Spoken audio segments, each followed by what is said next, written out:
What's the most shocking thing you've ever caught a family member doing? Dying. When I was 4 I came home from school to find my brother, 16 years old, letting his grasp of life go. He OD'd huffing on something. There were a bunch of high schoolers that skipped out to go to our house apparently to do this. He went first. Things went bad. They all bailed. No one called emergency services. So by the time I got them there he was dead. TL. Doctor, I caught a family member dying. Nothing could ever be more shocking. I hope that as it happened at the age of 4 you have forgotten a lot of the images. Honestly, and I don't want to lower the memory of him. He was the only decent family member I had. He'd hold me and cuddle and such after school. Started to teach me guitar and everything. But the most memorable experience involved is the night of when that happened. My parents sent me to stay at the house of a friend of theirs while they sorted things out. This is kinda how it went down.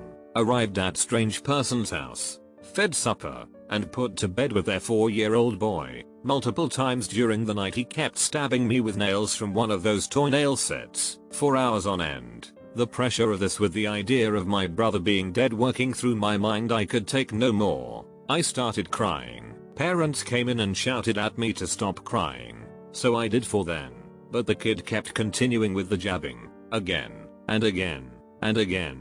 I was sobbing, crying, having a fit. I lost it. The parents came in and locked me in a room closet and told me if I didn't stop crying they'd beat me with a broom. I couldn't stop crying and they kept their word. To this day that's what I have nightmares about. I miss my brother greatly. He would have been great to know. He'd met Tony Hawk at some point.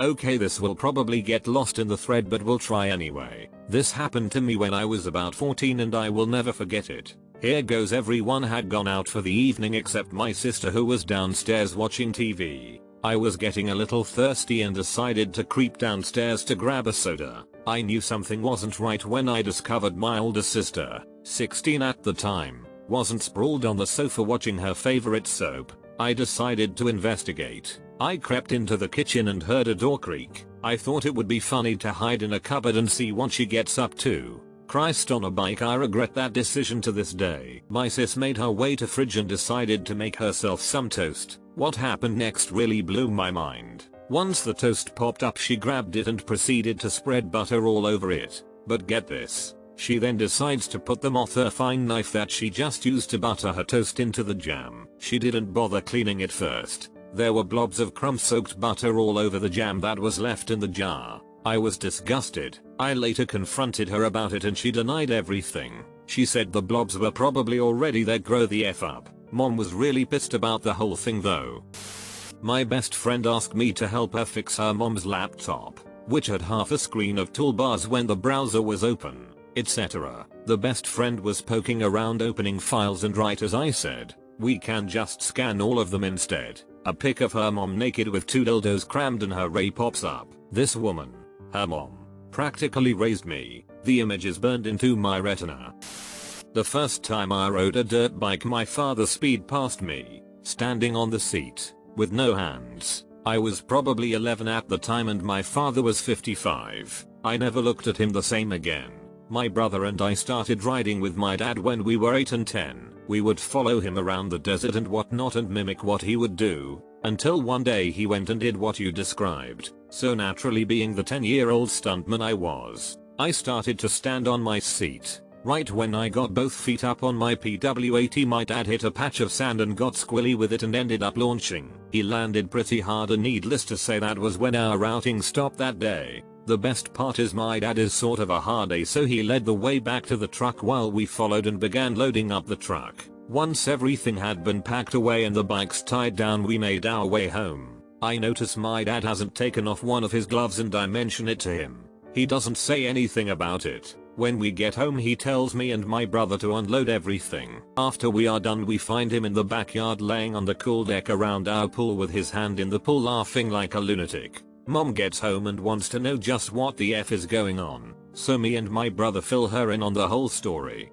Her and my dad go inside and start to argue and next thing I know they are gone. Fast forward 4 hours and they are back home. Only my dad has a cast starting from his hand going nearly all the way up to his shoulder. Turns out he shattered the ball in his wrist, broke several fingers and just all around F-ed his sharp TL. Doctor, your dad is a better stuntman than mine. I was 5 and had a bad dream, so I walked in on my parents mid-doggy style. My dad leapt from the floor to the bed and my mom just got up and pretended I didn't see anything. Totally forgot why I walked in for. Then when I was 18, my parents had passed away from a boating accident when I was 17. So my older brother and I were left to look after my little twin sisters who were 11. Anyways, my little sisters learned the flute in school and had their first band concert. So I was trying to find a mini DV tape to record over for their concert. I ended up finding my parents' sex tape. Nothing is worse than finding your dead parents' sex tape. This doesn't fit the question perfectly, but it's certainly related. It's not me or my family, but it's a story my ex-choir director told me. Before he was my choir director, he worked at a different high school. After the final show of the year, there was nothing left to do, so he had students bring in movies to watch in class. One of the students brought in what she thought was a musical on VHS. Nope. It turned out that her parents had taped over the musical with their homemade porn. Let me start by saying I was a very naive child for the first 5 or 6 years of my life. I had heard from someone in my kindergarten class in my very Catholic school that being gay meant that you stood up to pee. My older sister and her husband were over for a family party and I had to use the bathroom. Her husband was already in there. He didn't lock the door. I shut the door quick and ran to my room. I spent the next few hours trying to figure out how to tell my sister her husband was gay. I didn't know what gay even was, except it was supposed to be bad and standing up to pee meant you had it. I worked up the courage and told her, and she told me it was okay. He wasn't gay. The next thing I heard was hilarious laughter from everyone in the yard. It was quite a few years before anyone even gave me the correct information.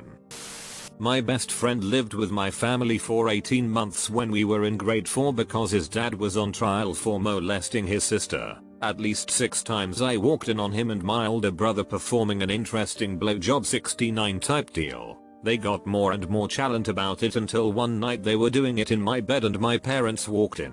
Awkwardest week in my house ever. Funny story. Now they are both some of the most homophobic people I know and I'm gay. I was at my girlfriend's house today watching Free Willy on TV in the living room. Her dad, who is 60 something BTW, was derping around on the internets. Suddenly my girlfriend grabs my arm and points to her dad, just 10 feet from us in plain view, watching porn on the computer. He's an older gentleman, and I believe we witnessed his first experience with the internet's primary use. He was so innocently perplexed, like a child sipping his first juice box. Happened when I was about 8. My dad had an inoperable brain tumor and really shouldn't have been driving.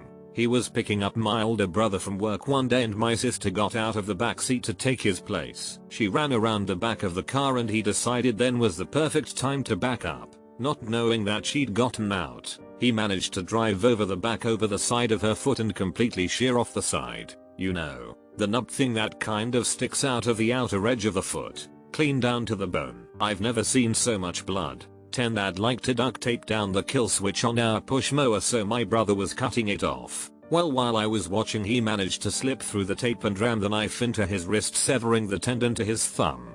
That was fun. 14 after dad died, mom hooked up with a real winner. On this occasion she had caught him at the bar snorting coke, so when they got home I watched her smash him in the face with a big glass ashtray. Third bloodiest thing I've ever seen. 15 watched stepdad try to kill himself by repeatedly bashing himself in the head with a round skillet. Second bloodiest thing. Probably going to get buried. So there you go. Was working at a summer camp with my sister. Counselors slept in cabins, but on their days off they could get a room in a different building that was more like a dormitory. One time I had a day off and didn't go home. I wandered into this dorm and started looking for a free room to sleep in. First room, 2 girls making out. Second room, dude and a girl on it. Third room, my sister, relaxing in an armchair and reading the goddamn dictionary. I sat down next to her and read Homage to Catalonia by George Orwell. Neither of us commented on the noises coming through the walls. Later, I went for a walk. She just read the dictionary all day long.